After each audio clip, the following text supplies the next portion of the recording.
Namaskar and welcome to Indian Diplomacy, show on Doordarshan, India's national broadcaster, about India's international relations, Indian foreign policy, India's major global partnerships, and India's involvement in shaping and making a better world order. Viewers, in this episode, we are looking at a very pivotal relationship of India, something that's been a defining one in Asia. This is the partnership with Japan. Japan-India global strategic partnership goes back a long way, but it has new dimensions as a result of a changing international environment. And this is what we are going to be discussing with a special focus on defense cooperation between Japan and India. And to take us through this analysis, I have a very special guest joining us from Tokyo, Japan, Dr. Satoru Nagao. Dr. Nagao is a non-resident fellow at the Hudson Institute, an important American think tank based in Japan, a writer and commentator on Japan's strategic issues. Welcome to Indian Diplomacy, Dr. Nagao. Thank you very much for inviting me. It is an honor to comment in this CP. So, Dr. Nagao, when we talk of Japan and India, defense cooperation is emerging as a very, very central pillar of this relationship. It always has been, but we now have a 2+2 dialogue involving foreign and defense ministers. And even when the top leaders meet, the prime ministers meet, and another summit is happening, we see that there's a lot of focus on defense and security in the Indo-Pacific. So you can sense that both our countries feel a very special need to come closer on military and security issues, because each of them sees the security environment around them getting worse and worse day by day. So we'd like you to start with your thoughts on how Japan sees the Indo-Pacific region and the security in the region, and what are its main concerns as it's looking at this expanded neighborhood of Japan. Of course, the main concern came from three countries, especially the one country, China. Because Japan published a national security strategy, new one, last December 2022. That national security strategy identified the three countries as a challenger against Japan's interest. First one is China, and second one is North Korea, third one is Russia. Japan is facing all of three at the same time. But Japan's way of writing, the top is a priority. So this means that first one, China is a priority. And to deal with China, India is the most important country to cooperate, because Japan is a pioneer to suggest the Indo-Pacific and the Quad. Which country is the most important? India. India is important because Indo-Pacific compared with Asia-Pacific, India is the new one. Quad, the three other countries are US allies, but India is newcomer. That's why when Japan introduced, especially Shinzo Abe, introduced the Indo-Pacific and the Quad, this means that Japan want to cooperate with India. So that's why Japan focusing on India to deal with China is very important. Yes, very much so. No question that China is uppermost on the minds of both India and Japan, and I think that remains a main shared perception. In fact, the new national security strategy you mentioned of Japan says that China's aggressive posture in the last few years poses an unprecedented and greatest strategic challenge to Japan. I think the same language can be used if India were to define its national security strategy in similar terms. So the Chinese military buildup, Dr. Nagao, has been of a great concern for both our countries. The kind of defense spending, the fastest growing navy that they are doing, and also it's not only the capabilities, but also there is a change, isn't it, in China's behavior and attitude towards its neighbors. I mean, if you just go back 10-15 years ago, it was not like this. So especially in the Xi Jinping era, both our countries, Japan and India, find China very troublesome. So sitting there in Japan, as the Chinese are building up their ballistic missiles, even testing them close to Japanese islands in order to threaten Taiwan and other countries, and of course challenging your control over the Senkaku Islands and many other maritime spaces.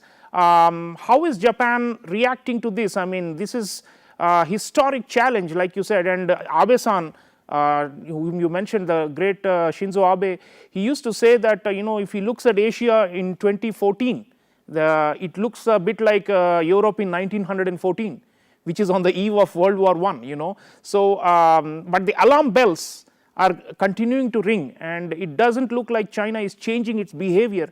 So that's why we have to cooperate much closer, isn't it? Firstly, I need to mention why Japan and India should cooperate against China. In this, we share the same problem.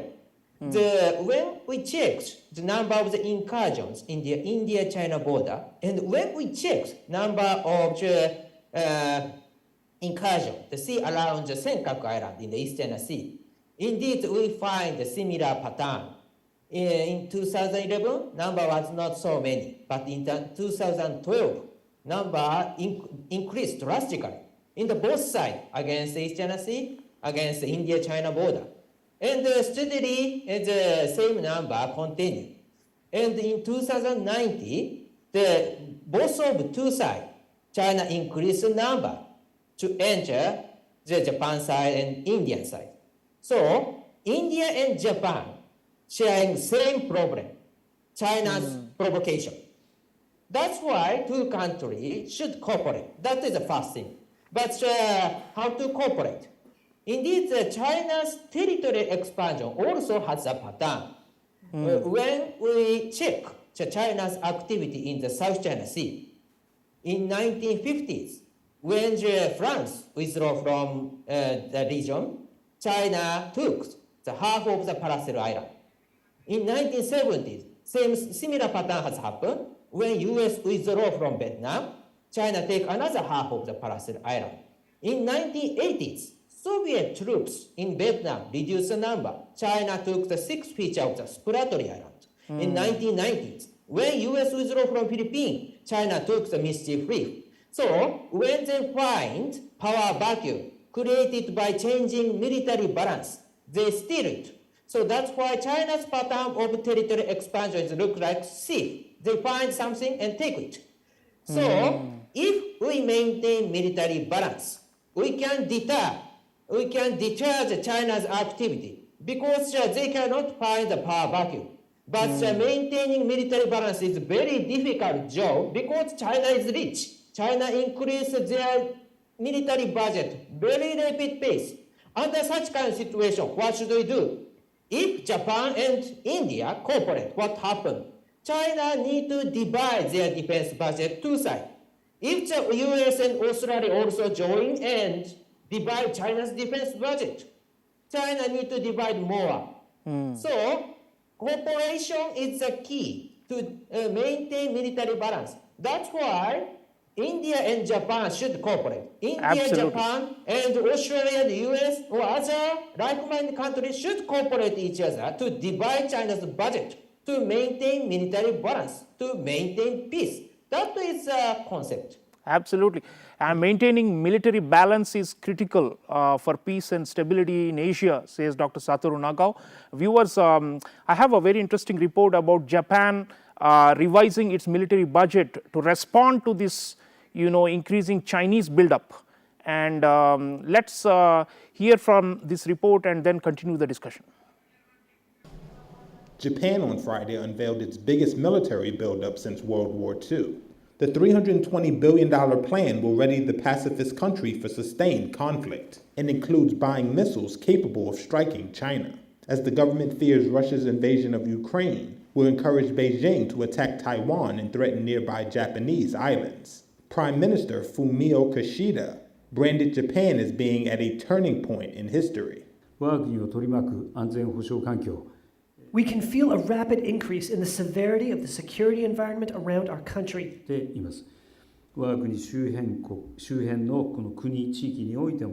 In countries and the region surrounding our country, a strengthening of nuclear and missile capabilities, a rapid military buildup, and attempts to unilaterally change the status quo through power are becoming more pronounced.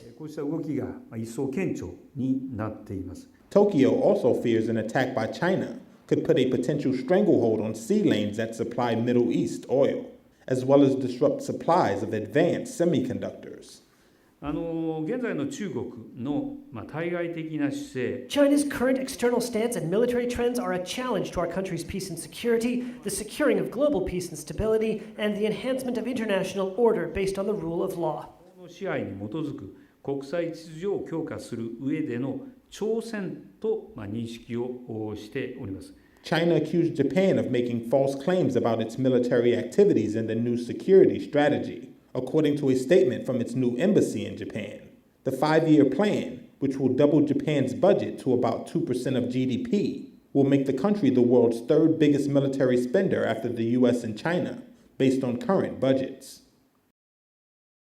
So viewers, you saw how Japan is responding in a more robust way than before to manage this juggernaut of China that is rolling in its backyard and that's trying to compromise Japan's natural influence in Asia. Coming back to you, Dr. Nagao, we just heard the Japanese Prime Minister talk about the historic turning point for your country, and here. Sometimes there is more media attention on the North Korean problem because they create, they have missile tests and possibly nuclear tests up their sleeves, and they behave in a roguish, quote unquote, manner that upsets Japan. But then, if you look at the big picture, then North Korea, at least in my reading, is a subset of the Chinese problem and not a separate problem on its own. And sometimes I wonder whether Japan is distracted by North Korea and not fully focused on the number one issue, which is China, although the national security strategy clearly says China is the biggest issue. So your thoughts on how Japan is managing the North Korea issue, and whether it is in a way deviating from the main issue, or is it a subset or a part of the main issue, which is Chinese expansion, where North Korea is also acting to promote Chinese geopolitical interests in the region? Of course, both of two aspects are very important. North Korea is a former ally of China, and China has only one ally. Indeed, North Korea is only ally. So, treaty-based, that's true. So that's why China's problem and North Korea problem is one set of problem. But at the same time, North Korea is independent country. North Korea has their own voice. That's why, in this case, there is another aspect. North Korea itself is an independent problem. So there are two aspects at the same time. In this case, why China support North Korea? Because that North Korea's location is defense line for Beijing. That's why China needs North Korea. But at the same time, North Korea want to possess their own nuclear capability. And there is a possibility China support it, but there is no strong connection. We haven't found it. So there's a possibility they support it, but we need to get more evidence. Yes, and talking of other hotspots, I mean, the Korean Peninsula is a flashpoint, no doubt, and a matter of concern for Japan. And then you already mentioned the East China Sea and the Senkaku Islands, as well as the South China Sea, the Paracel and the Spratly Islands. But the biggest talking point in the last couple of years especially has been Taiwan. And your national security strategy talks about Taiwan as an important friendly country for Japan with long historic ties. And I know you are highly concerned, like us in India, about the potential of China invading and forcibly taking over Taiwan. And that will, of course, change the complete balance of power you were talking about earlier in the show. So how is Japan preparing for any contingency or emergency such as an invasion of Taiwan, and what kind of support or assistance can Japan and India and all our like-minded countries we mentioned in the Quad, like Australia, US, what can we all do about Taiwan's independence and to preserve Taiwan's independence from possible invasion and occupation by China? Firstly, we need to remember that Taiwan has already independent country. So as a reality. So, but China do not admit it. China try to force other country to admit this is part of China. But we can see the real independent government in Taiwan.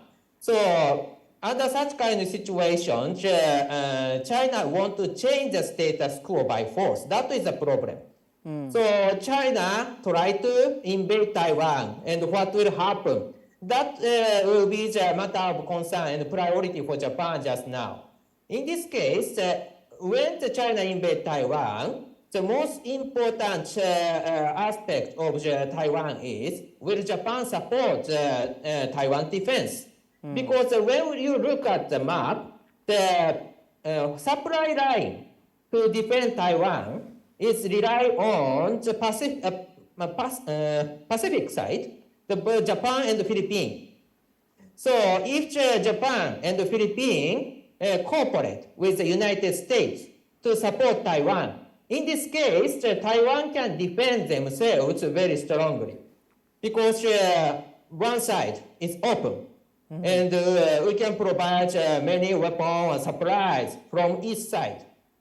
So, and Taiwan's ammunition dump are located in the Pacific side. So if the China want to invade Taiwan, in this case, China need to come to the Pacific side and attack from the Pacific side and destroy these ammunition dumps. So there are bunkers under the mountain. So that's why Japan will support Taiwan's defense. It's a vital part to defending Taiwan. Absolutely. So that is the reason Japan cannot escape from this conflict. Yes, very much. To deter the China's military operation, Japan's support is a very vital part. Very much. That's why Japan is preparing. And in this case, I need to mention India's role. India's role is a little different. India's role, there is a few possibilities we can imagine. India will send the aircraft carrier or fighter jet to defend Taiwan. But at the same time, if India try to protect India-China border area, China need to share some certain amount of military assets and military resources, including budget, against the India-China border side. So firstly, in this case, India reduced China's military resources against Taiwan. That is first thing. And secondly, when China miscalculate and China start to believe China can win if they invade Taiwan. That's why China will invade Taiwan. So, but in this case, if Japan will not support, or US will not support, Australia will not support Taiwan, China can miscalculate. So, and in this case, economic dependence is one of the factors China believe Japan will not support Taiwan, or US will not support Taiwan, or Australia will not support Taiwan. So, economic aspect is there to deter China's invasion. So you're saying there are military, economic, as well as diplomatic elements to the defense of Taiwan, and these are points well taken. Now, coming back to the Japan-India, viewers, I have a video statement by Simran Walia. She's a researcher at the Center for Air Power Studies, a military think tank in India, talking about Japan-India defense cooperation, specifically on the bilateral and regional side. Let's hear her and then continue the discussion with Dr. Nagao. In 2020, India and Japan signed the acquisition and cross-servicing agreement between Japan's self-defense forces and India's military for a reciprocal provision of supplies and services to enhance the military cooperation. Japan's participation in the multilateral exercises Milan for the first time in operationalization of the AXA is one of the major highlights of the progress of defense cooperation between India and Japan. Both nations conducted the maiden bilateral air exercise known as Veer Guardian 2023 recently in January, and this was aimed at promoting air defense cooperation between the two countries. Japan also wishes to promote training and exercises along with collaboration in the defense equipment and technology with India. Many other bilateral exercises are being held regularly between India and Japan, known as the Dharma Guardian, which was between Indian Army and Japan's Ground Self-Defense Forces. Then there's Malabar naval exercises between India, Japan, the United States and Australia. And then there's also Shinyometry exercise, which is the bilateral exercise with the Japan's Air Self-Defense Force. The Ukraine crisis and tensions across the Taiwan Strait have prompted Japan to reconsider its security policies, and therefore Japan recently released its revised national security strategy, which aims at boosting defense spending and possessing counter-strike capabilities to deal with the growing threats from neighbors like China and North Korea. And this would also enhance defense cooperation between India and Japan. Indo-Japan collaboration in defense manufacturing and in enhancing defense equipment would also boost the Japanese economy and help India become more Atmanirbhar. A new dynamic in the defense ties is that of the joint research on advanced technologies and systems development, which would also impact the Indo-Pacific security in the long run. China obviously remains a very critical factor in promoting India-Japan defense relationships, and therefore the strategic aspects of the relationship have recently gained momentum reflected in the bilateral and multilateral engagements such as the Quad and other trilateral initiatives involving India and Japan. For instance, the India-Japan-US trilateral, and there are also many other potential trilaterals that are coming up within India and Japan, such as the India-Japan-Italy trilateral and India-Japan-Russia trilateral, to mention a few. So viewers, you heard Simran Walia speaking about nitty-gritty of Japan-India defense cooperation, and coming back to you, Dr. Nagao, India, Japan, the militaries are getting very, very tight, and Simran Walia was talking about the logistics, mutual logistics agreement for supplies and services between our two militaries, and the whole range of joint exercises that Japan and India are doing is really unprecedented. I mean, even 5 years ago, it was not that much. So that shows the urgency of the security environment, the deteriorating environment that we perceive, which we just spoke about. And then there is also a talk about Japan potentially also exporting fighter jets and missiles, or jointly producing them with India, unmanned aerial vehicles, and advanced technologies in critical areas where Japan has great technological superiority. So where do you see the defense relationship going, and what more can we do together in this sphere, apart from the broader geopolitical configurations which we spoke about? Let's come down to more specific Japan, India, what all we can do now in the defense sphere. Of course, this is very important development. Especially the Air Force exercises between two. It was the first time for the two countries conduct Bear Guardian, which is the fighter jet exercises. Japan possesses American fighter jet. Of course, this is licensed production, so Japan made ourselves, but designed by the United States. And India possessed a variety of the fighter jet, including Russian-made. But in case of the Sukhoi 30, this is the fighter that China also import from Russia or developed themselves too. So that's why this is maybe looks like China's weapons built from Japan. So, and Pakistan used some American fighter jet. So in this case, if Japan and India cooperate each other, India can train how to deal with American fighter jet, like the F-16. Japan's F-2 is maybe a more developed version for the F-16.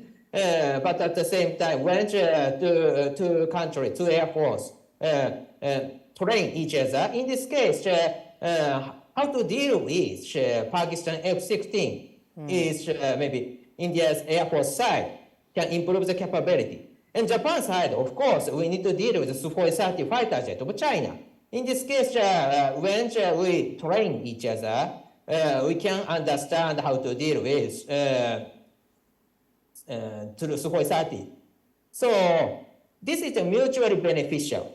Yes, and on the naval side, Dr. Nagao, on the naval side, already we are doing more joint exercises, JIMEX, and of course we are part of Quad, and then there are Quad Plus and many other new formations in the Indo-Pacific. But in the maritime dimension, what more you think Japan and India can do, as this, the perpetual threat of China seems to be getting bigger and bigger, what more your final thoughts on what we can do in the maritime domain? In this case, if India and Japan or other maritime nations like the US, Australia cooperate each other, for example, the sharing information or the interoperability between the navies, in this case, we can do more to deal with, to control the situation in the Indian Ocean. For example, the when or where the China submarine operate in the Indian Ocean, if we can access the database the US has, we can easy to identify where it is, more exactly, more real-time basis. Yes. So that's why this kind of the military cooperation, so this is mutually beneficial. So for India, this is beneficial. For the United States, for Japan, this is beneficial. We need to deal with China's expansion.